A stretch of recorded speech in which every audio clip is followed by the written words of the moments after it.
Number of cases in Oregon now to 606 with 16 deaths. In Washington state, the latest update from the State Department of Health lists nearly 4,900 cases with 195 deaths there. Nationally, the CDC lists 2,400 deaths with nearly 141,000 cases across the entire country. This is KOIN 6 News at 10 o'clock. I'm Jennifer Hoff. And I'm Jeff Gianola, and the numbers show social distancing is still critical to stop the spread. And in Washington, the governor says that could mean criminal charges for people who don't follow the rules. So he rolled out an online complaint form that allows people to actually report businesses that are not complying. Jennifer Dowling is live for us tonight, digging deeper with how police officers will be enforcing this. Jen? Good evening, Jennifer. Some of the police officers in Washington state were speaking on that today. They said first they're going to try educational means to try to get people to understand why they shouldn't be together. So that is their first step. But the governor says if that doesn't work, then citations will follow and possibly even criminal charges.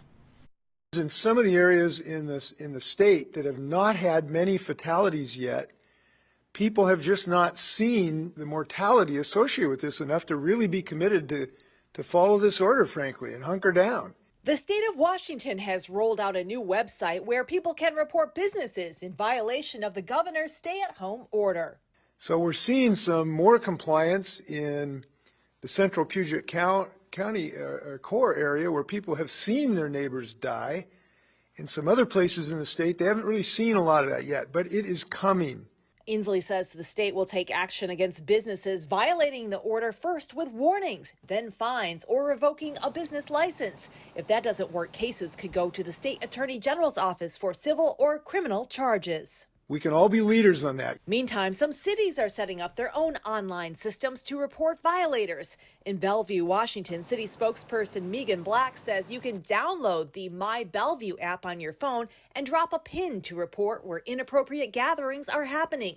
Police Chief Steve Milet says officers are currently not making arrests, but will patrol those hotspots. And then as our officers become available in between higher priority calls, we will go over there. And again, our role is to inform and educate. Black says Bellevue has received 207 reports of gatherings since the app launched 4 days ago. What has happened at Evergreen Hospital in Seattle is coming to the Tri-Cities, in Moses Lake, in Port Angeles, in Vancouver, and it's already there. So again, it's why we're here today, to encourage people to be uniform and being part of this team. And we'll put a link to the governor's website where you can report those violators in Washington state on our website within the story tonight on KOIN.com. Back to you guys in the studio.